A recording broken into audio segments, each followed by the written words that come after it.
محترم حاضرین، الله تعالی انسان ته په دنیا کې وجود او زندگی ورکړې ده او د مځکې پر مخ باندې د انسان ژوند او زندگی تیریږي. خو د انسان د وجود او د زندگی سره مخکې د کائناتو کې چې څومره مخلوقات دا ټول الله تعالی د انسان د نفع او د ګټې لپاره پیدا کړی دي.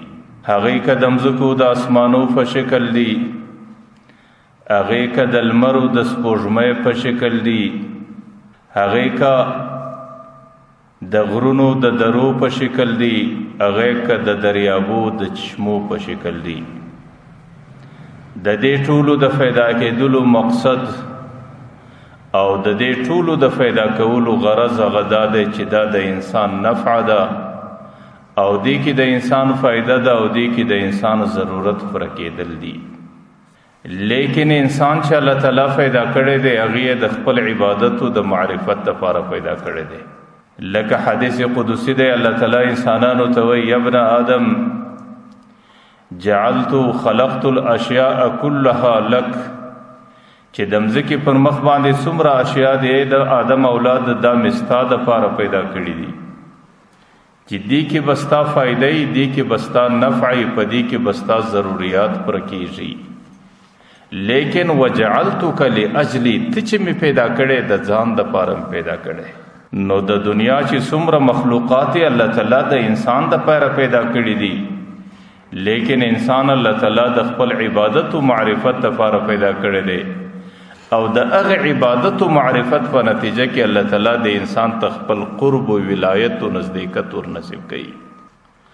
زه ډېر ځله دا وایم کچېرې د الله تعالی اراده وي، الله تعالی په عالم الارواح کې ټول انسانیت ته ولایت ورکولای شي او ټول انسانیت د اولیاء په شکل باندې جوړولای شي او ټول انسانیت ته الله تعالی په عالم الارواح کې خپل قرب او نزدېکت او د خپل قرب او نزدېکت مقام او مرتبه الله تعالی ورکولای شي.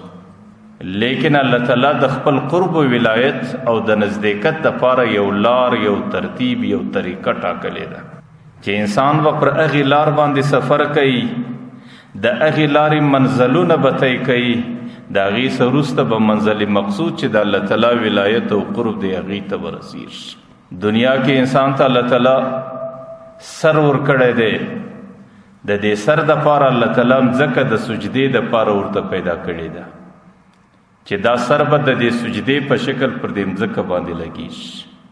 دنیا کې الله تعالی انسانانو ته پښې ورکړي دي او د عبادت لپاره الله تعالی مسجد ورته ټاکلی دی چې پر دې پښو باندې به بنده عبادت په شکل مسجد له راځي.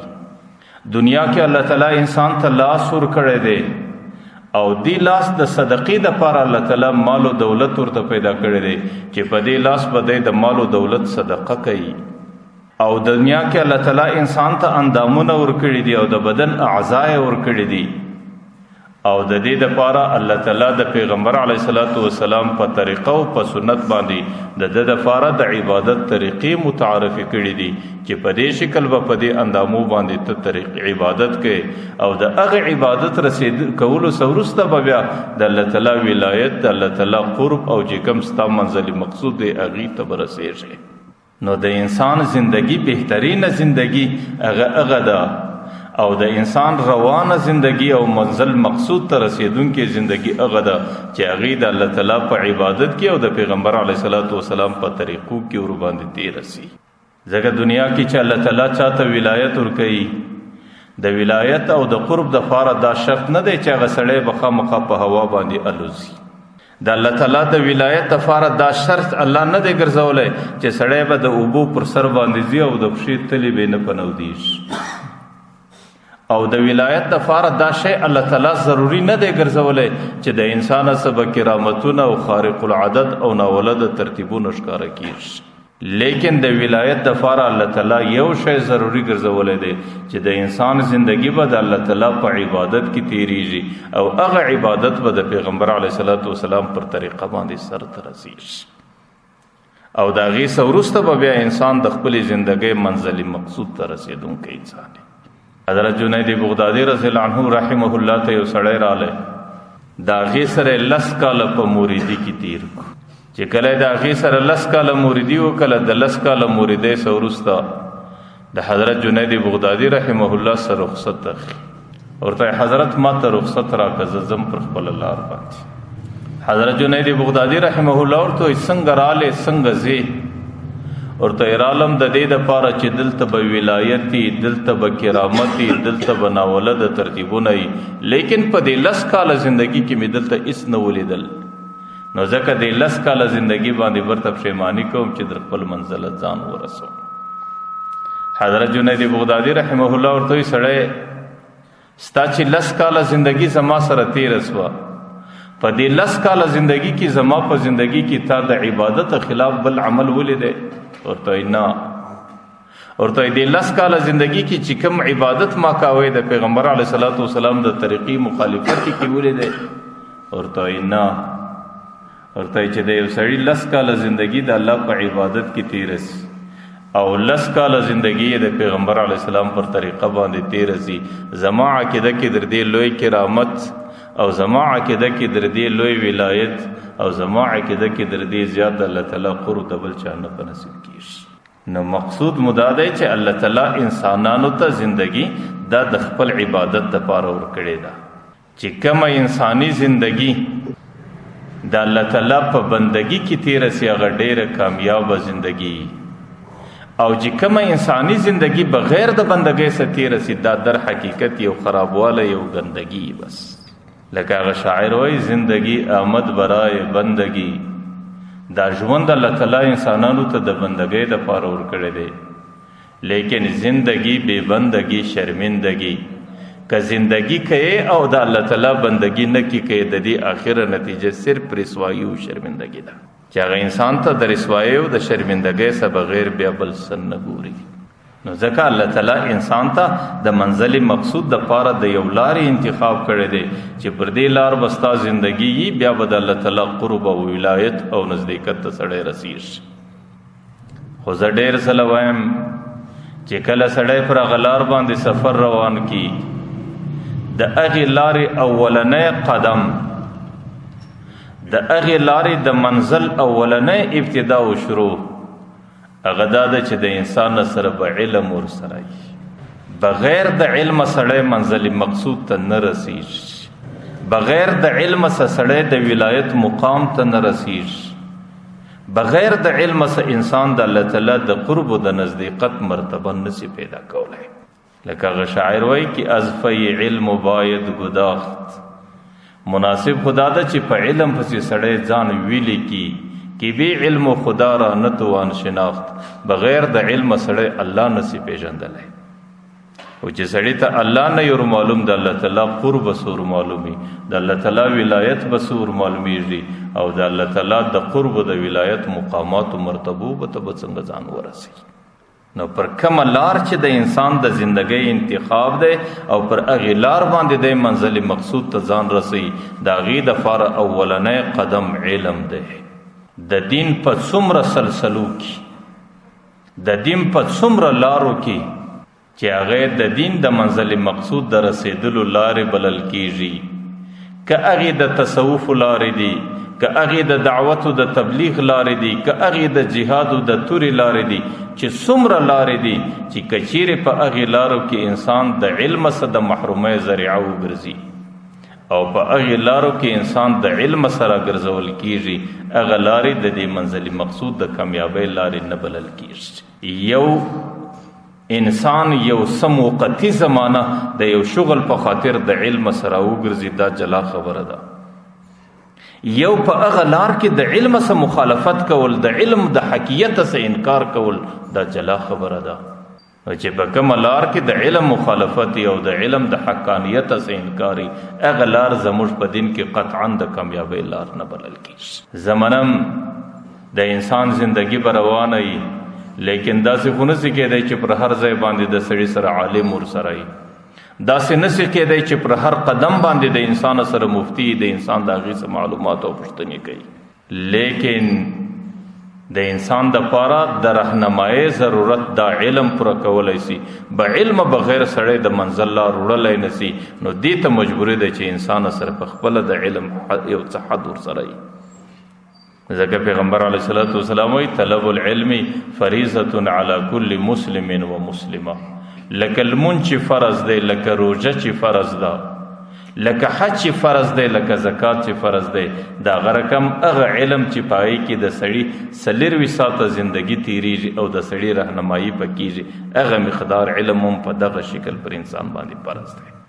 ځکه بغیر د علم د هغې انسان مثال داسې دی لکه یو سړی چې منزل ته روان او د لارې مسافر وي، لیکن هغې غریب ته د منزل معلومات نه وي چې زه کوم ځای له روان یم، نو بیا که ټوله زندگی په سفر کې تیره کې هغه غریب منزل مقصود نشي پیدا کولی، نه هغې ته ځان رسولی.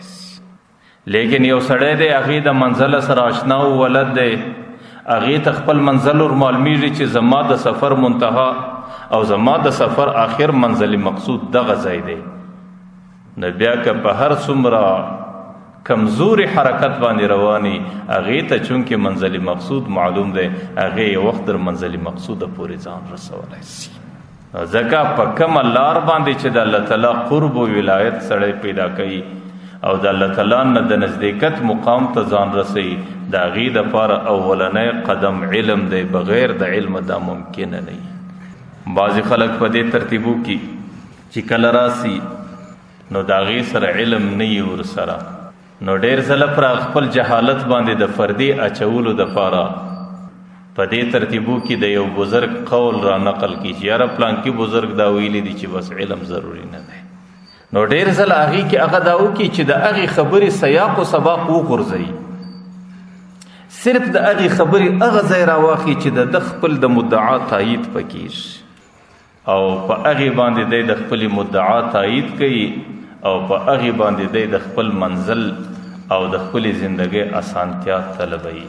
نو زه ډېر ځله دا وایم یو ځل خو د هغې بزرګ سره خیانت دی او دویم ځل دا دی چې پر هغې بزرګ باندې بهتان او تهمت لګول دي چې هغې کومه خبره په کم شکل باندې کړې ده د هغې مخکینی سیاق ته وغورځوئ، د هغې وروستنی سباق ته وغورځوئ، صرف هغه یوه جمله دې راواخله د خپل ځان د تایید دپاره استعمالی، نو دا پر هغې بزرګ باندې یو قسم بهتان ویل دي. نو خیانت کول او بهتان کول دا دواړې ګناه کبیرې او چې کوم سړی په ګناه کبیره کې راسي هغې منزل مقصود ته په دې لارو کې ځان نشي رسولی.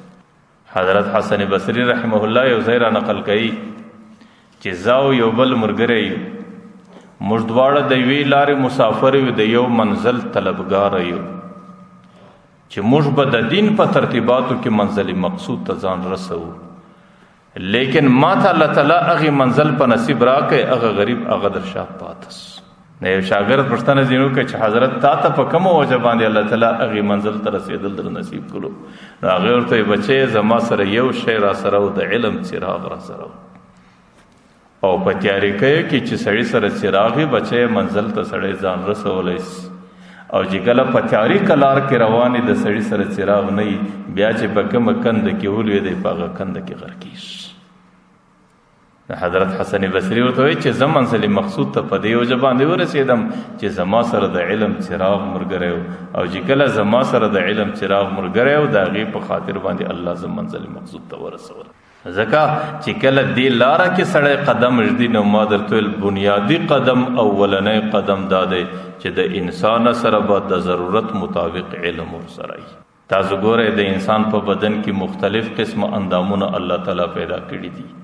یو اندامونه د علم اندامونه دي چې په هغې باندې تحصیل د علم سړی کولی شي، په هغې باندې علم سړی حاصلولی شي. په هغې کې اولنی سترګې دي، په هغې کې او دویم نمبر غوږ دی او دریم نمبر د انسان دماغ دی.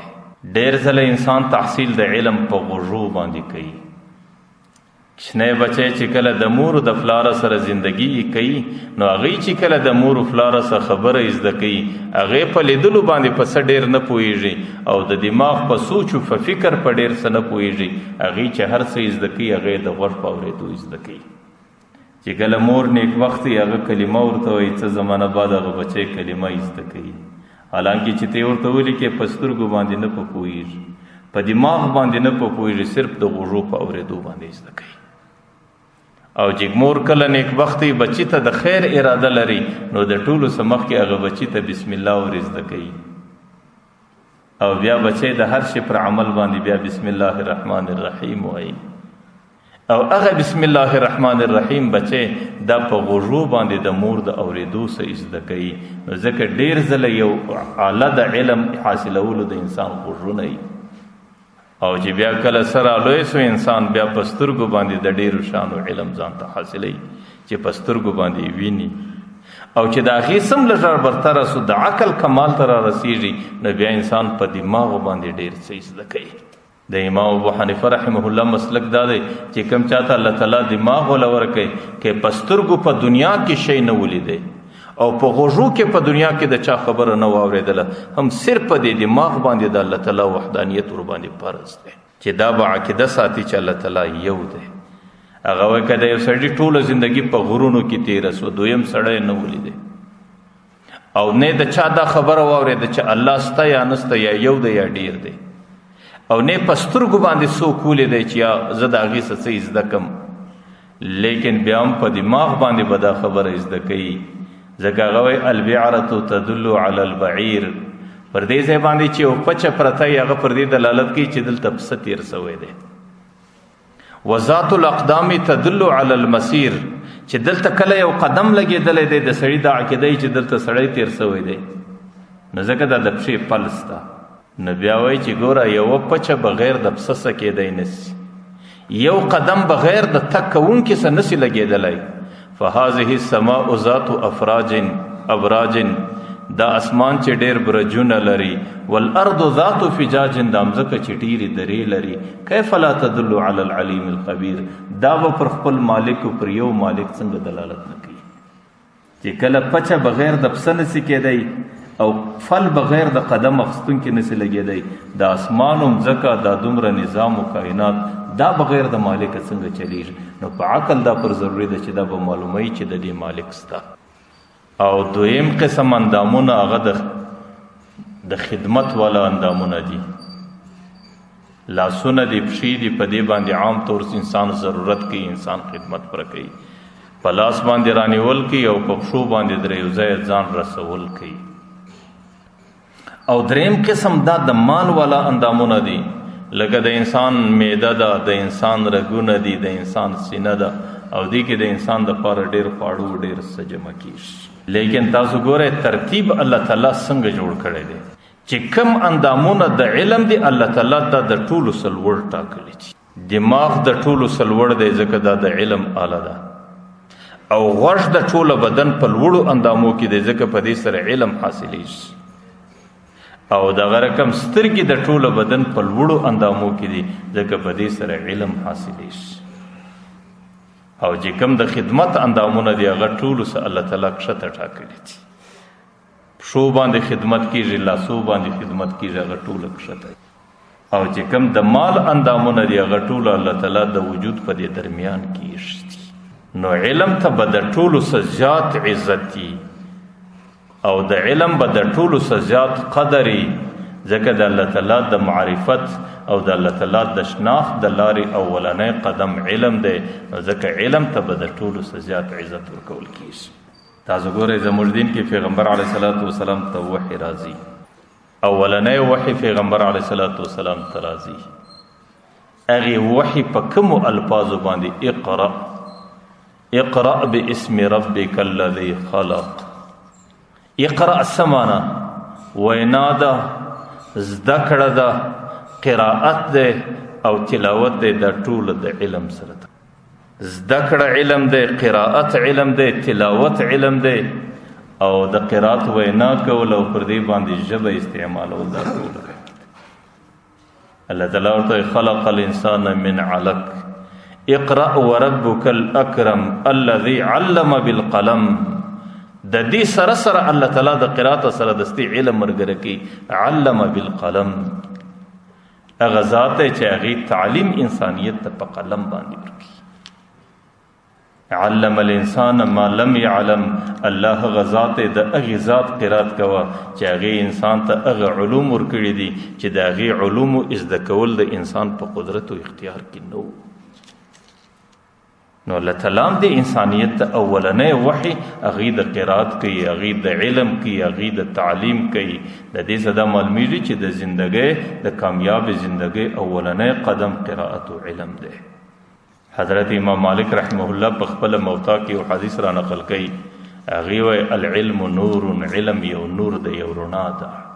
تاسو ګورئ کوم ځای کې چې تیاره راسي، د تیارې دفاع انسان په څه باندې کولی شي؟ که هر څومره غصه سي تیاره نه ختمیږي، که هر څومره محنت وکړي تیاره نه ختمیږي، که هر څومره جدوجهد وکړي هر څه وکړي تیاره نه ختمیږي. د تیارې د ختمېدو دپاره یو شی دی، بس یوه ذره رڼا پیدا کړه، او چې رڼا دې پیدا کړه تیاره د هغه ځای څه پخپله ختمیږي او هغه تیاره په رڼا باندې بدلیږي. د هغه رقم چې په کومه معاشره کې جهالت رالی، په کومه معاشره کې ناپوهي راله، دا یو قسم تیاره ده او دا په زور باندې نه ختمیږي، دا د حکومت په تدبیر باندې نه ختمیږي، دا د عسکرو په زور باندې نه ختمیږي، دا د اصلاحي په استعمال باندې نه ختمیږي، دا په یو شي نه ختمیږي. د هغې بنیاد دا د هغې موقع باندې لږ علم پیدا کړه. ځکه جهالت دا تیاریکه ده او د تیاریکې علاج د په رڼا باندې کیږي، او علم ورله رڼا ده. چې کومه معاشره کې علم رالی، رڼا راله، د هغې معاشرې څه جهالت او تیاریکه په خپله باندې ختم. او حضرت سفیان ثوری رحمه الله لیکلی دي چې کوم چاته الله تعالی علم ورکړي، د هغې زندګي د علم په تلاش کې تیره سوله. هغې په نن دور کې چونکې پر دې مځکه انبیا نسته، هغې دا لیکلي دي چې په نن دور کې د هغې غوندې افضل مخلوق الله تعالی پر دې مځکه بیا نه دی پیدا کړ. چې د کم چاته الله تعالی د علم رڼا ورکړله، او د کم چا په خاطر باندې الله تعالی د علم طلب روان کړي، او چې کم چاته الله تعالی په زندګي کې دا ورکړي چې زه به د علم تلاش کوم، بیا د مځکې پر مخ الله تعالی د هغې غوندې مبارک انسان نه دی پیدا کړی. ځکه د علماؤ پر دې معاشره باندې احسان دی چې په کوم عصر کې معاشره په تاریکي کې راغلې ده. که تاسو تاریخ وګورئ، د هغې تاریکي ازاله پر هغه تاریکي باندې ځان ستړی کولی، په خدای قسم هغې ځانونه پر چټایانو باندې وسولول، لیکن د علم پیغام یې دې ټوله انسانیت ته ورسوی. او هغې د جهالت تاریکي هغې د علم په نور او په رڼا باندې په هر دور کې بدله کړه. او دا یو حقیقت دی چې در څو پورې په دې معاشره کې علم وجود لري، در څو پورې په دې معاشره کې علما وجود لري، در هغې وخته پورې به دا معاشره باقي پاتې وي. لیکن که په کومه ورځ باندې علم ختم سو، علما ختم سو، هغې ورځ پر دې معاشره باندې د قیامت ورځ ده. بس ځکه پیغمبر علیه صلات وسلام حدیث مبارک هم دا وایي چې علم پر دې مځکه باندې چې کله راسي، نو الله تعالی پر دې مځکه باندې قیامت نه راولي. لیکن چې علم ختم سو، تیاریکی و جهالت رالی، انسانی زندگی ختم سو، حیوانی زندگی راله، و یتهارج الناس کما یتهارج الحمر، او انسانانو په لارو کې داسې اعمال شروع کو، یو د بل د لارې په څنګ کې یو پر بل باندې زنا سره کوي، لکه حیوانان چې پر لغورځي د انسانی زندگی دې ته راله، نو فعلیه قد قامت القیامه، بس پر دې وخت قیامت رالی.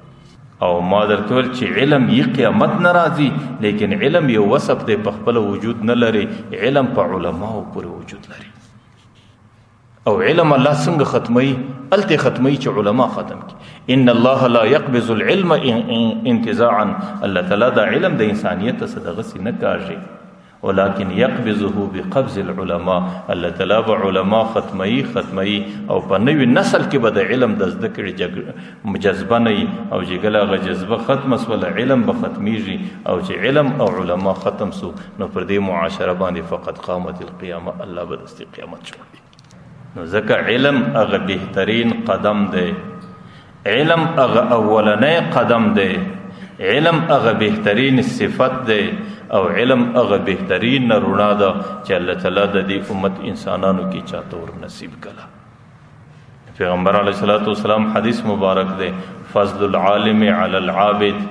یو سړی زما په امت کې عبادت کوي، بزرگ دی، صوفی دی، تقوادار دی، لیکن د هغې په مقابل کې یو سړی بیا عالم دی، د علم ترتیب درس کوي او انسانیت ته رهنمایي کوي.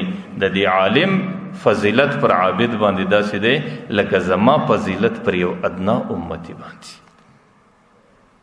او د پیغمبر علیه الصلاۃ والسلام ته الله تعالی کم فضیلت په دې انبیاو کې ورکړي او د پیغمبر علیه الصلاۃ والسلام کم فضیلت د دې ځکه پر مخ باندې او پیغمبر علیه الصلاۃ والسلام ته الله تعالی د کم وخت سره نبوت ورکړي. پیغمبر علیه الصلاۃ والسلام كنت نبیا و آدم بین الماء والطین. الله تعالی ماته التلا نبوت را کړي ول چې آدم علیه الصلاۃ والسلام په خار او خټه کې پروت جوړ سو اعلانو او دی وی انا نبی الانبیاء زد ټول انبیاء او نبیم انا خطیبهم اذا وفدوا. د قیامت میدان کې چې انسانیت د وفد په شکل الله تورزی دا غي ټول انا قائدهم اذا وفدوا دا غي ټول قیادت زما سره دی وانا شافعهم اذا سکتوا چې د قیامت میدان کې ټول انبیاء ساکت پاتې شفاعت به زما پلاس وانا مبشرهم اذا یئسوا چې کله ټول د نا امیدۍ په حالت کې دی وخت کې به زیر زور باندې کوم وانا خطیبهم اذا نسیتوا چې ټول د الله او حضور ته یو کلام نسی کولای هغه وخت کې به خطبه او وینا زما کاری بیدی لواء الحمد زما پلاس کې به د حمد جنډای ود آدم و اولاده جميعه تحت لواء آدم و د آدم ټول اولاده به زما در جنډه لاندې روان. ان الجنة قد حرمت على الانبیاء حتى ادخلها پر ټول انبیاء به جنت حرام چې درڅو پورې زنه مرغله وانها لا محرمه على الامم كلها حتى تدخل امتنا امتي در ټول امتو باندې به جنت حرام چې درڅو زما امت نه ورننه وته. د پیغمبر علیه الصلاۃ والسلام هغه درجه ولا چې هغه د ټول انبیاء او نبیو اغه ته هغه وخت الله تعالی نبوت ورکړیو چې نبوت په ټولو انبیاو کې قدیم او چې آدم علی السلام ته الله وجود لا نه ورکړی. اغه د ټول مزکی د کورې د پاره نبیو او د هغه نبوت تر قیامت پورې ټولو زمانو ته چې د پیغمبر دراتګ زورست الله تعالی وې د مزکی ته بیا د بل نبی ضرورت نشته. لیکن پیغمبر علیه الصلاۃ والسلام وی چې کم چاته زما په امت کې علم الله تعالی ورکه پر هغه باندې دا غي پر یو عابد باندې فضیلت داسې ده لکه زما فضیلت چې پر یو ادنا امتی باندې ده. دا غي وجه سره تاسو ګورئ دي دا غي وجه دا چې علم دا د الله تعالی صفت ده، علم د شهنشاه صفت ده او عبادت او عمل دا د یو غلام او د یو بنده او د مزدور عمل ده. ځکه عبادت دا د بنده کار دی او علم دا د الله تعالی صفت دی. دنیا کې چې د بادشاہ او د غلام کم حیثیت دی سره چې بادشاہ پر دی غلام باندې څومره فضیلت لري د عالم او د عابد په خپل مابین کې هغه حیثیت دی چې بیا د عالم تم الله تعالی پر هغه عابد باندې دومره فضیلت ورکړي دی لکه یو بادشاہ ته چې الله تعالی پر غلام باندې کم فضیلت ورکړي دی. نو دنیا کې انسانان دي د انسانانو زندگی دا د چا شوق د یوې ډلې سره د چا شوق د صوفیانو د تصوف والا سره ډېره ښه خبره ده د چا جذبه د جهاد سره ډېره ښه خبره ده د چا جذبه د دعوت او تبلیغ سره خو ډېره ښه خبره ده. لیکن زه په الله قسم بنا بر بصیرت خم چې کم د شهنشاهی شان او کم د سردارۍ شان الله تعالی علماؤ ته د امت کې ورکړی دی هغه شهنشاهی او سرداری د بل چا نه د په نصیب او په قسمت کې هغه شهنشاهی هغه بادشاهی هغه چې د علماؤ کوم په قسمت کې ده هغه د علماؤ سما سوا د امت د نور طبقاتو په نصیب او قسمت کې نشته. تاسو د قران کریم او د پیغمبر علیه الصلاۃ والسلام احادیث باندې لږ غور وکړئ. الله تعالی دې انسانانو ته د چیز وجود ورکړی دی. الله فخپل وی ولقد خلقنا الانسان من سلاله من طين بل ځکه وبدا خلق الانسان من طين د انسان اولنې پیدایش د آدم علیه السلام هغه صرف د خاري او د خټې څخه شوی دی. بس انسان یو داسې خصمان دی چې د غیر وجود په دې خار او خټه د خار او د خټې یو خصمان پیدا شوی دی. لیکن د آدم علیه السلام سره وروسته چې نور انسانان دي هغه ته الله تعالی د چی سره وجود ورکړي. الله تعالی ورته علم نخلقکم من ماء مهین ای انسانیت ماته د یو کمزوري د یو ګندا د یو بدبویا د یو نجس ابو سره کې پیدا. ٹھیک ده د آدم علیه السلام پیدایش د خارج وسو لیکن د آدم علیه السلام څخه وروسته د هر انسان پیدایش دا د منې څه سوی دی او نطفه ده او دا ډیره ضعیفه ده او دا ډیره نجسه ده او دا ډیره ګنده ده چې د انسان لباس ته ورسیږي در هغې وخته په دې لباس باندې لمونځ نه صحیح کېږي چې در څو یې دا نطفه ولې نه لرې کړی دی. لیکن یو طرف ته الله تعالی د آدم علیه السلام پیدایش د خارې څه دی او د اولاد پیدایش د نطفې څه دی، لیکن د دغې نطفې څه جوړ شوي انسان ته الله تعالی اکرم المخلوقات اشرف المخلوقات ویلی دي چې د هغې درجه الله تعالی پر ملایکو هم لوړه کړې ده. د هغې بنیاد څه دی چې پیدایش د یو نجسې نطفې څه سوی دی او پیدایش د یو ګنده څاڅکي د اوبو څه سوی دی، لیکن الله تعالی د انسانیت کې هغې ته دومره فضیلت ورکړی دی چې هغې ته لقب د اکرم المخلوقات دی، د اشرف المخلوقات دی. د هغې وجه څه ده؟ تاسو د حضرت علی رضی الله عنه څخه پوښتنه وکړئ. حضرت علی رضی الله عنه د دې ډېر ښه جواب ویلی دی. هغه وایي الناس كلهم فی تمثال اکفاء، انسانیت ټوله په مثلیت او په جوړېدش کې سره یو کرنګ دی، ځکه ابوهما آدم و هوا، د هغې پلار حضرت آدم دی، د هغې مور هوا ده. انسانیت ټوله یک رنګ انسانان دي، په جوړېدش کې سره یک رنګ دي او ټوله د یو پلاره څخه پیدا سوي دي او ټوله د یوې مور څخه پیدا سوي دي.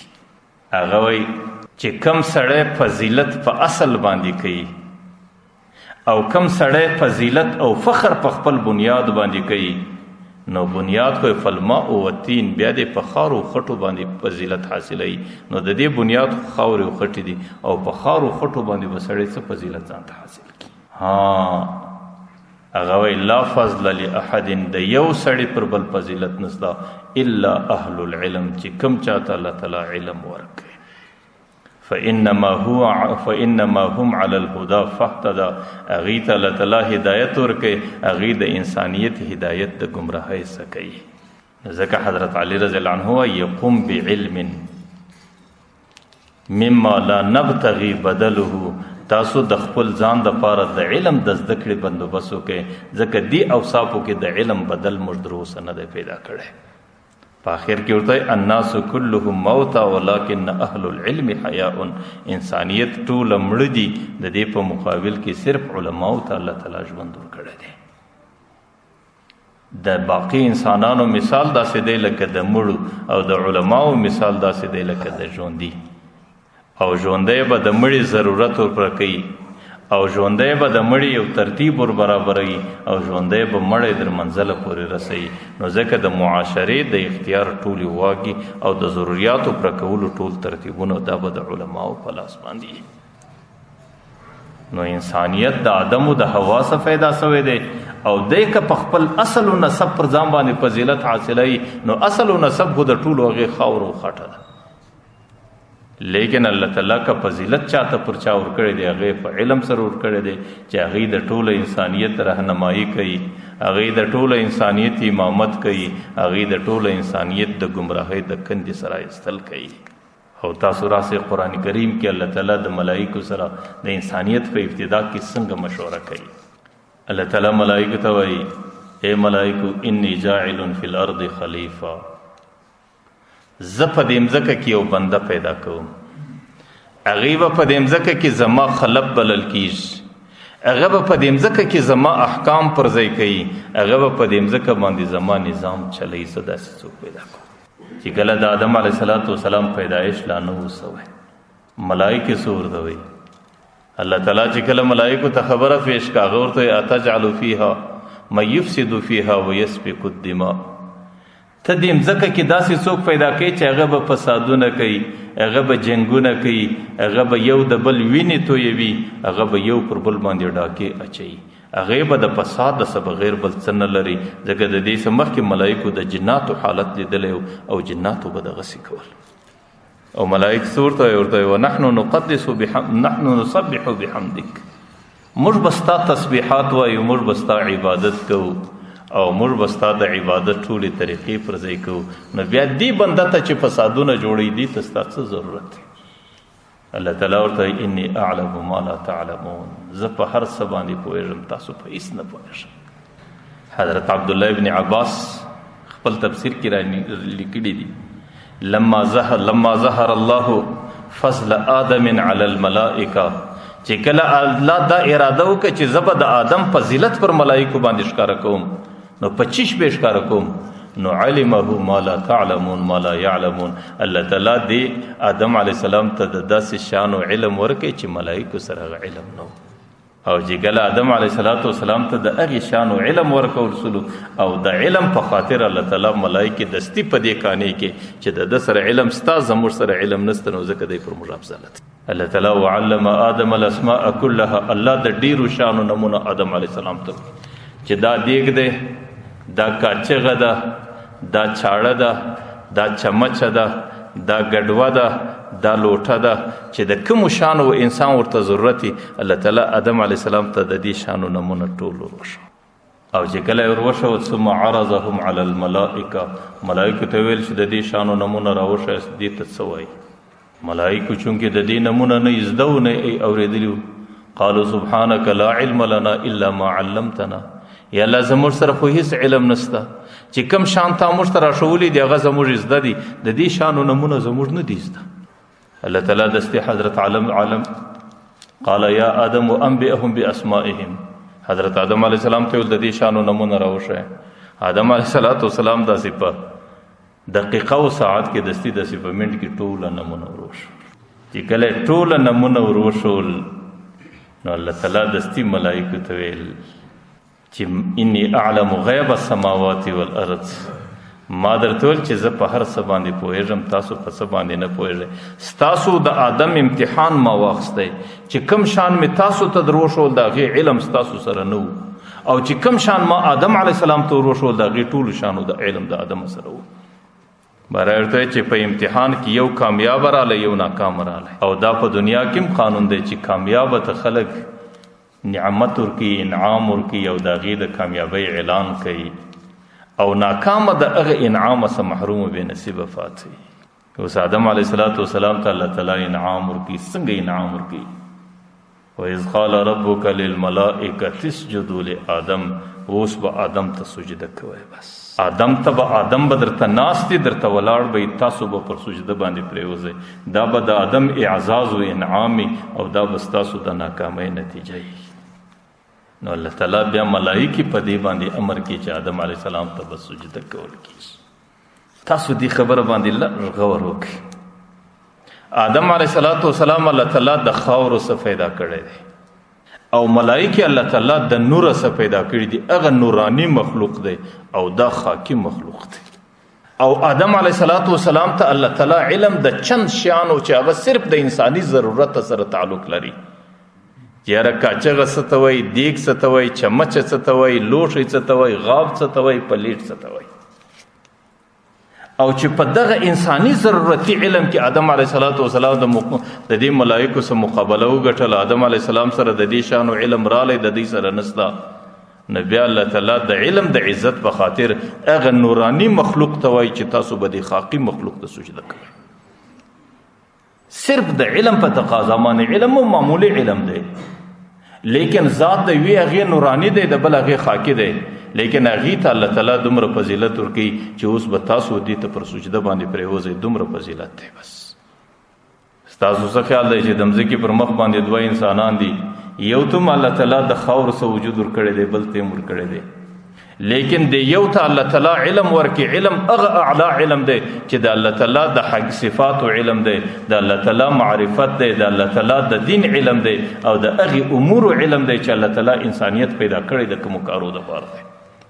او دا بل الله تعالی د دې علم څخه محرومه کړی او دواړه دي د خاورو څخه پیدا سوي. یو پر بل په ذات کې فضیلت نه لري لیکن یو ته الله تعالی د خپل صفاتو علم ولا ورکي، د خپل دین علم ورکي، بلې محرومه کوي. نو ستاسو بیا څه خیال دی چې د دې به پر هغه باندې بیا کم فضیلت دي؟ ځکه پیغمبر علیه السلام وایي چې کله عالم راسي او بل عابد راسي، د عالم فضیلت بیا پر عابد داسي لکه زما فضیلت پیغمبر علیه السلام وایي پر یو ادنا امتی چې څومره دی. ځکه علم دا د الله تعالی صفت دی. علم دا د الله تعالی د طرفه یو عطا ده او علم دا د الله تعالی د اعزاز او د انعام یو ذریعه ده چې پر کوم چا باندې الله تعالی کښیږدي. نو دغه علم په خاطر الله تعالی ملائکه ته وایي چې تاسو به آدم ته سجده وکړئ. علامه قسطلانی رحمه الله د بخاری شریف په شرح کې را نقل کړي، علامه زرقانی رحمه الله تر تاریخ الخمیس کې را نقل کړي دي چې د هغې سجدې شکل څنګه. الله تعالی د اسمانه سه یو رفرف را شوکه کټ، او پر هغې کټ باندې حضرت آدم علیه السلام کښېناوه، او حضرت جبرائیل علیه السلام ته ویل چې د دې یو کټ پښه ونیسه. حضرت اسرافیل علیه السلام، حضرت میکائیل علیه السلام، حضرت عزرائیل علیه السلام، دا د ټولو ملائکو سرداران ملائکې دي، دا یې څلور سره راوغوښتي. او تر دې وخته پورې د دې ملائکو څه خاص امتیاز نه و، د دې ملائکو د نور ملائکو فرق نه و. چې کله دا ملائکې راوغوښتې باره وي چې دا کټ به پورته کوي چې څومره اسمانونه دي په دې ټولو اسمانو کې به وګرځوي. نو هغه ملائکو حضرت آدم علیه السلام پر کټ باندې اخسته دي چې څومره مجمع د ملائکو وي، څومره ډلې د ملائکو وي، څومره مجالس د ملائکو، څومره عبادتګاهونه په اسمانو کې د ملائکو آدم علیه السلام په دې ټولو وګرځاوي، د دې دپاره چې په ټولو اسمانو کې د آدم علیه السلام عزت الله تعالی ښکاره کړي. نو آدم علیه السلام چې به پر کومه مجمع باندې د ملائکو ورغلی نو هغې به السلام علیکم وایي، او بیا به ملائکو په ډېر غوږ د هغې د سلام جواب ورکوي. او چې کله د ملائکو ټولو سیر په وکړي او د آدم علیه السلام درجه په ټولو اسمانو کې ښکاره سوله، د هغې افضلیت په ټولو اسمانو کې ښکاره سو، بیا آدم علیه السلام د الله د عرش څخه لاندې راوړی او د الله تعالی د عرش څخه لاندې کښېښوی، او دی پر منبر باندې ورته کښېناوی، او دا ټولو ملائکو ته ویل اسجدوا لآدم، اوس سجده باندې ورته پرېوځئ. په ټولو ملائکو کې اولنۍ سجده حضرت آدم علیه السلام ته حضرت اسرافیل علیه السلام وکړه. هغې ته الله تعالی دا برکت ورکوي چې د هغې پر تندي باندې الله تعالی ټولو قرآن نوشته کړي. د اسرافیل علیه السلام پر دې تندي باندې قرآن 6,646 آیاته لیکلی دی. او په ټولو ملائکو کې پر دویم نمبر باندې سجده حضرت آدم علیه السلام ته حضرت جبرائیل علیه السلام وکړه. د هغې انتخاب الله تعالی د ټولو انبیاو د وحي دپاره وکړي. په ټولو ملائکو کې حضرت جبرائیل علیه السلام د ملائکو سرداره بلل کېږي، او چې انبیاو ته څومره وحي د آدم علیه السلام څخه ونیسي تر پیغمبر علیه السلام پورې هغه وحي دي، د هغې انتخاب د جبرائیل علیه السلام وسو. او دریم نمبر باندې حضرت عزرائیل علیه السلام سجده وکړه. الله تعالی د ټولو ارواحانو اخستلو مالک هغه وګرځاوی چې څومره انبیا دي د هغې د ټولو ارواحانو د قبض دپاره له حضرت عزرائیل علیه السلام راغلی. او پر څلورم نمبر باندې حضرت اسرافیل علیه السلام سجده وکړه.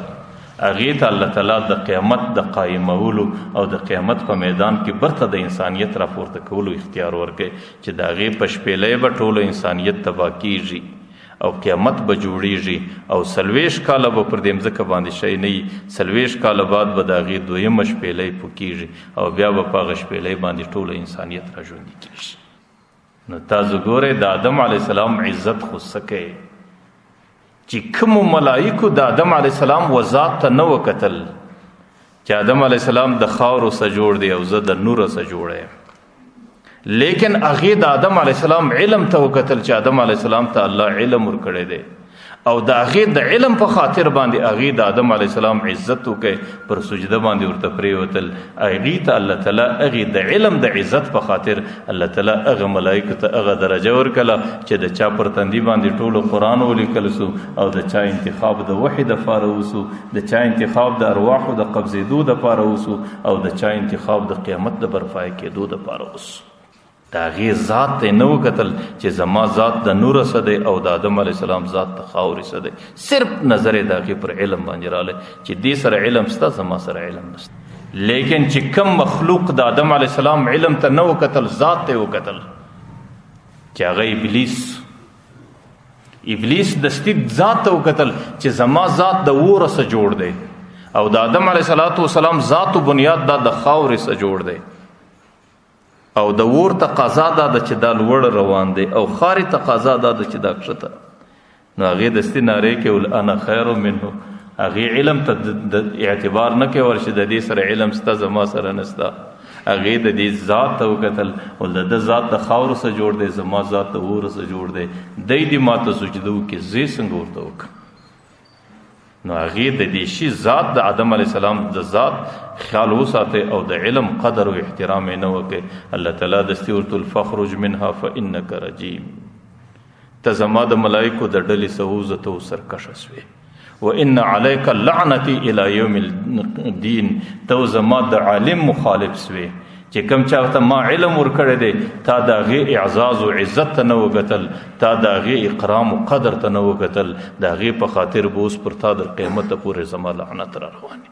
دی څه ورته وایي چې کله په دې باندې پوه شو چې الله تعالی خو زه د درباره څه واخیستلم، د درباره څه وشړلم، او په دې باندې هم پوه شو چې الله تعالی مغلوب الغضب نه دی چې د خپل خشم څخه دی ډېر په غوسه کې راسي. مرا ورته رب انظرني الی یوم یبعثون، یا الله در قیامته پورې لږ زندګي راک، دا یو خواست مې قبول کړه چې در قیامته زندګي راک. الله تعالی ورته بس زما د طرفه فانک من المنظرین، زما د طرفه در قیامته پورې تا ته ژوند دی، در قیامته به ته ژوند دی. هغه څه ورته وایي چې اوس خو دې فیصله وکړه زما د ژوند، ورته فبعزتک لاغوینهم اجمعین، زما د نوم ستا په عزت قسم چې ستا څومره بندگان دي دا به ټوله ګمراهان کړم، الا عبادک منهم المخلصین، هغه بندگان چې هغې اخلاص لري او د مخلصینو بندگانو سره اوسیږي، هغې د مخلصینو عزت لري، هغې د علماؤ قدر لري، هغې د نیکو بندگانو احترام لري، د هغې څه بغیر دا نور به ټوله ګمراهان کړم. الله څه ورته وایي ورته فبعزتی، زما دې هم په خپل عزت قسمي، لأملأن جهنم منک وممن تبعک اجمعین، زما دې هم په ذات قسمي چې کم څوک ستا خبره مني او زما د علماو غیبت کوي او زما په علماو پسې بده وینا کوي او په مخلصینو په دیندار خلکو پسې لګیږي، دا ټول ستا ملګري دي، زما دې هم په عزت او په جلال قسمي چې په تا او ستا په ملګرو به خپل جهنم د ټولو څه مخکې ډکوم. نو د هغې وجه څه ده؟ د هغې وجه دا ده چې آدم علیه السلام ته الله تعالی علم ورکړی، چې کم چا د علم قدر وکړی د آدم وذات یې نه وکتل چې دا د خاورو څخه جوړ شوی دی، نو هغې ته الله تعالی هغه اعزازات او اکرامات ورکړل.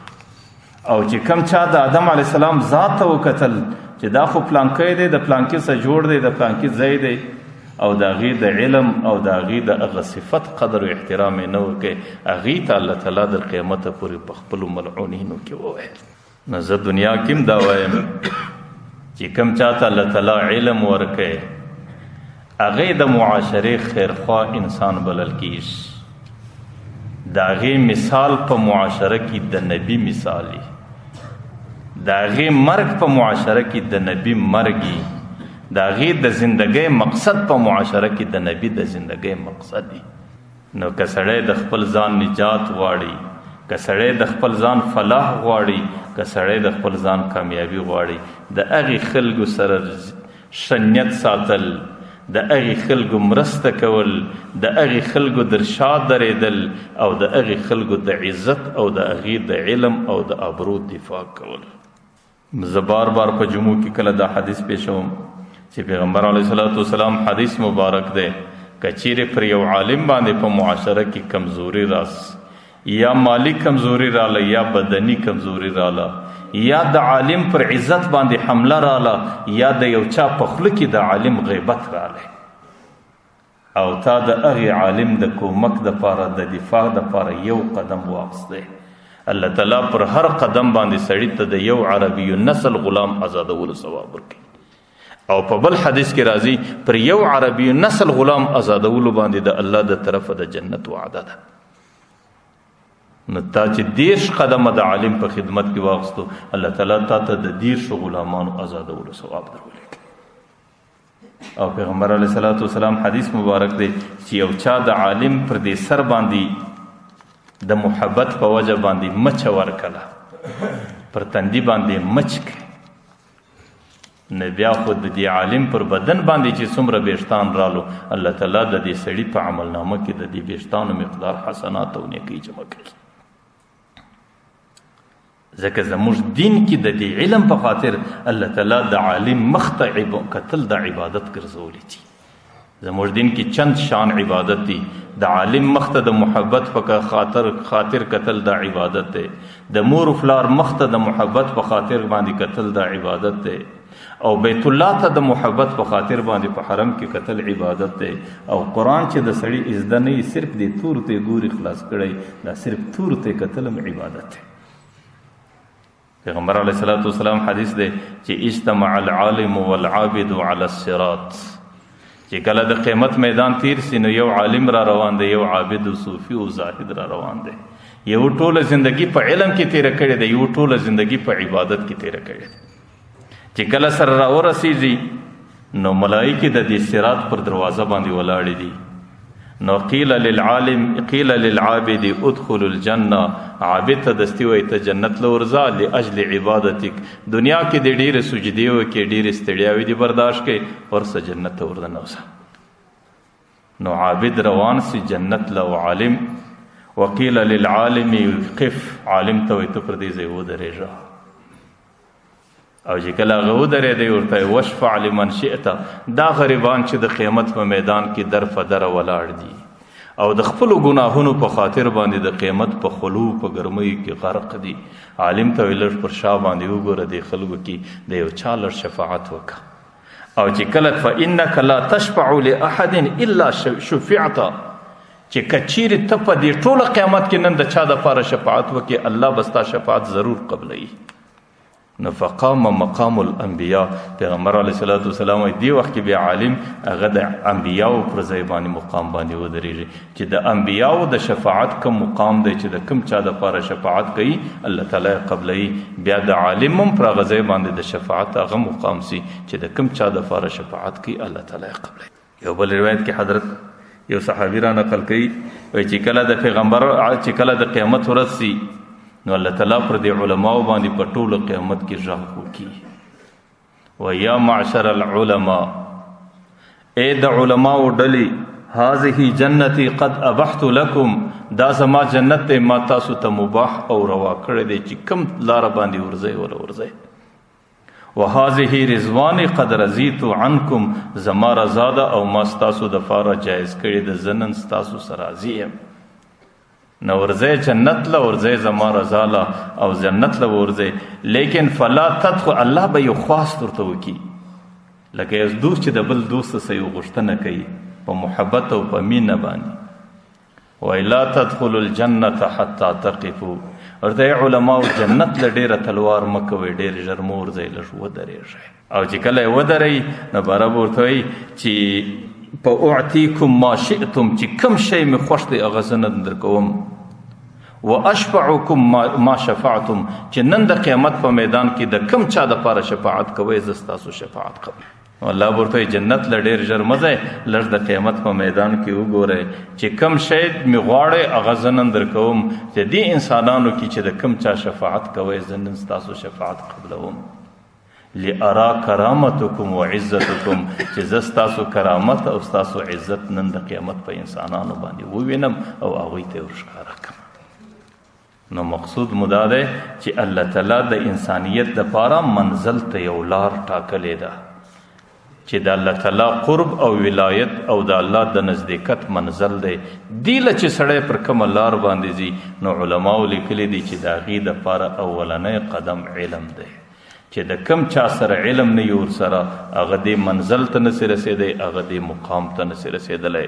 نو ځکه د انسان دپاره د ټولو څه بنیادي صفت د علم دی، چې کم چاته الله تعالی علم په نصیب ورکړی دی الله تعالی دې هغې ته د ټولې معاشرې د رهنمایۍ توفیق وله ورکړي، او چې کم چاته الله تعالی بچان ورکړي دي الله تعالی دې د علم د زده کړې توفیق ورکړي، الله تعالی دې زموږ معاشره د دې تیاریکیو د دې فسادونو څخه د هدایت و رڼا ته راوباسي. الله تعالی دې دا څو خبرې قبول کړي.